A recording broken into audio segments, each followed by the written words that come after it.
जय हिंद दोस्तों, सागर ज्ञान अर्जन में आप सभी का स्वागत है। चर्चा के विषय का ये 6th टॉपिक है जिसमें हम बात करेंगे वर्ल्ड हेमोफीलिया डे का, जो कि अभी चर्चा में रहा है। अप्रैल में 2020 में चर्चा में रहा है। क्यों रहा है? कोरोना वायरस के कारण। देखते हैं क्या होता है। विश्व हेमोफीलिया दिवस की 30वीं वर्षगांठ मनाई जा रही है। कौन सी वर्षगांठ थी ये? 30वीं। इसे विश्व फेडरेशन ऑफ हीमोफीलिया द्वारा शुरू किया गया था। किसके द्वारा शुरू किया गया था? विश्व फेडरेशन ऑफ हीमोफीलिया द्वारा शुरू किया गया था। उन लोगों की देखभाल, बेहतर निदान और उन प्रयासों के लिए जो बिना इलाज के रहते हैं। साथ ही यह दिन उन लोगों के लिए धन जुटाने के लिए भी प्रेरित करता है जो इस बीमारी से पीड़ित हैं और इलाज का खर्च उठाने में सक्षम नहीं है, यानी जिनकी फाइनेंशियल कंडीशन नहीं है, उनके लिए ये मदद करेगा। यह दोस्तों, परिवारों, सहकर्मियों इत्यादि के साथ रोग पर चर्चा करने और हीमोफीलिया रोग से पीड़ित रोगियों का समर्थन करने का अवसर भी प्रदान करता है। विश्व हीमोफीलिया दिवस की थीम क्या है? 30वें विश्व हीमोफीलिया दिवस 2020 का थीम है गेट प्लस इन्वॉल्व्ड। यह थीम रोगी परिवार के सदस्य या देखभाल करने वाले एक कॉरपोरेट साथी, एक स्वयंसेवक या एक स्वास्थ्य सेवा प्रदाता इत्यादि को प्रोत्साहित करता है ताकि हीमोफीलिया बीमारी के बारे में जागरूकता बढ़ाने में मदद मिल सके, जो एक आनुवांशिक रक्तस्राव विकार है और दुनिया में हर जगह पर्याप्त देखभाल के लिए संभव बनाने का आग्रह करता है। ये उन लोगों की मदद करता है जो जिनके परिवार वाले बीमारी से ग्रसित हैं या जिनके परिवार में धन की कमी है और उनको इलाज करवाना है, उन लोगों के लिए ये मदद करेगा। 29वें विश्व हीमोफीलिया दिवस 2019 का थीम था आउटरीच एंड आइडेंटिफिकेशन। क्या था? Outreach and identification. ये इनकी 29वें विश्व हीमोफीलिया दिवस की थीम थी। और अभी की क्या थी? Out plus interact.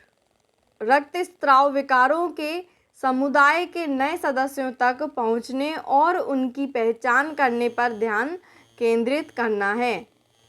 इनका इतिहास क्या था? विश्व हीमोफीलिया दिवस की शुरुआत वर्ल्ड फेडरेशन ऑफ हीमोफीलिया द्वारा 1989 और 17 अप्रैल को की गई थी। इसे वर्ल्ड फेडरेशन हीमोफीलिया के संस्थापक फ्रैंक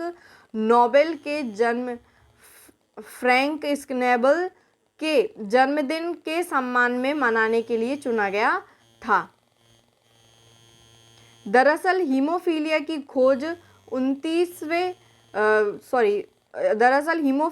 खोज 10वीं शताब्दी में हुई थी, जब लोगों ने गंभीर रूप से दिलचस्पी लेना शुरू किया, खासकर पुरुषों में, जो रक्तस्राव के कारण मामूली चोटों के बाद मौत का कारण बनी। यानी कि उस समय क्या हुआ था कि लोगों को थोड़ी सी चोट लगती थी, लेकिन ज़्यादा खून बह जाने से उनकी मृत्यु हो जाती थी, इसलिए इस पे ध्यान दिया इन लोगों ने। उस समय इस बीमारी को एबुलकेसिस के नाम से जाना जाता था, लेकिन सीमित तकनीक के कारण इसे ठीक नहीं किया गया, यानी कि उस समय ज़्यादा डेवलपमेंट नहीं हुई थी, इसलिए इस बीमारी का कोई निदान नहीं निकाल पाए।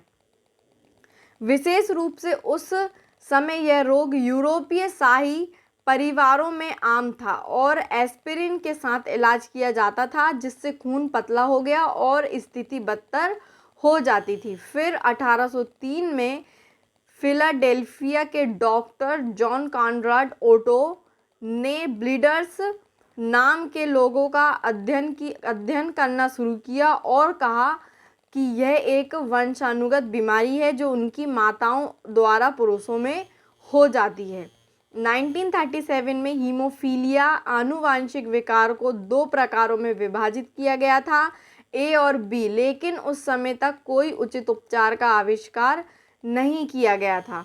फिर 17 अप्रैल को WFH के संस्थापक के जन्मदिन के अवसर पर हीमोफीलिया बीमारी के बारे में लोगों में जागरूकता बढ़ाने के लिए चुना गया। क्यों चुना गया? क्योंकि उसके WFH के जो संस्थापक हैं उनके जन्मदिन पर मनाया जाता है 17 अप्रैल को।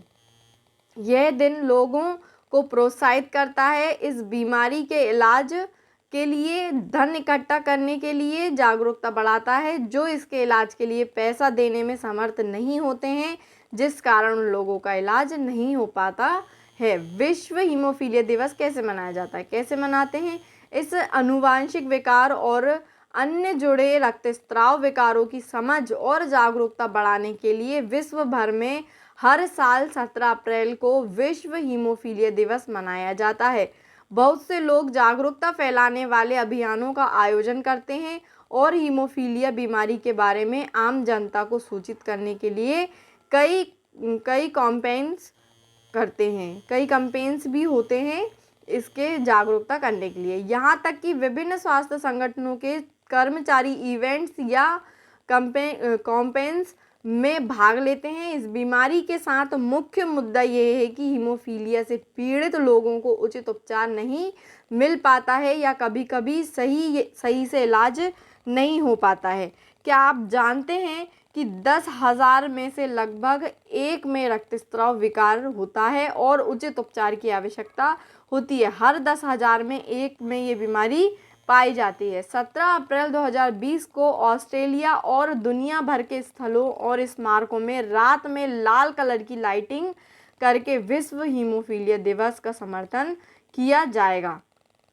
हीमोफीलिया बीमारी के बारे में कुछ देखते हैं। हीमोफीलिया एक आनुवांशिक रक्त बीमारी है जिसमें रक्त का थक्का नहीं जमता है।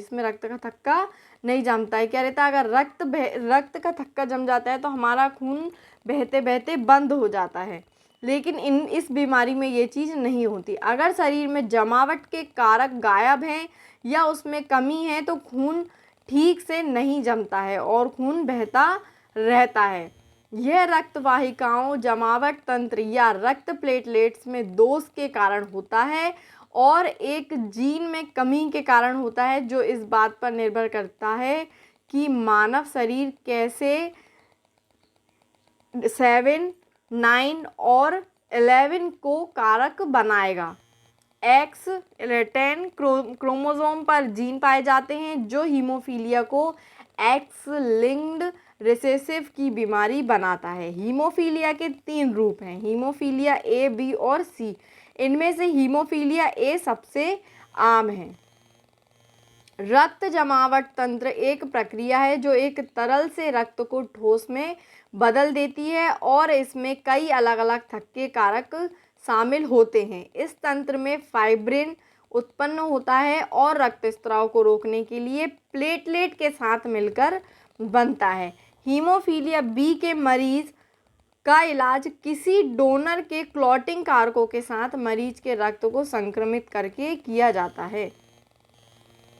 हीमोफीलिया ए के मरीज के इलाज में हार्मोन डिस्मोप्रेसिन को अधिकतर प्रेस्क्राइब किया जाता है। हीमोफीलिया सी मरीज का इलाज प्लाज्मा इन्फ्यूज़न द्वारा किया जाता है जो कि रक्तस्राव को कम करता है। इसलिए विश्व हीमोफीलिया दिवस रक्तस्रावी विकारों के बारे में हीमोफीलिक रोगियों और आम जनता को शिक्षित करने पर केंद्रित है। यह उचित उपचार के लिए भी जोर देता है और हीमोफीलिक रोगियों की देखभाल करता है। Thanks to watch my video friend. ये जो करंट में चल रहे टॉपिक होते हैं जिनको हमें हमारे कंपटीशन एग्ज़ाम में इन्वॉल्व करना चाहिए हमारे नोट्स में, उन टॉपिक्स को मैं लेकर आ रही हूँ। ये मेरा 6th लेक्चर था चर्चा के विषय का।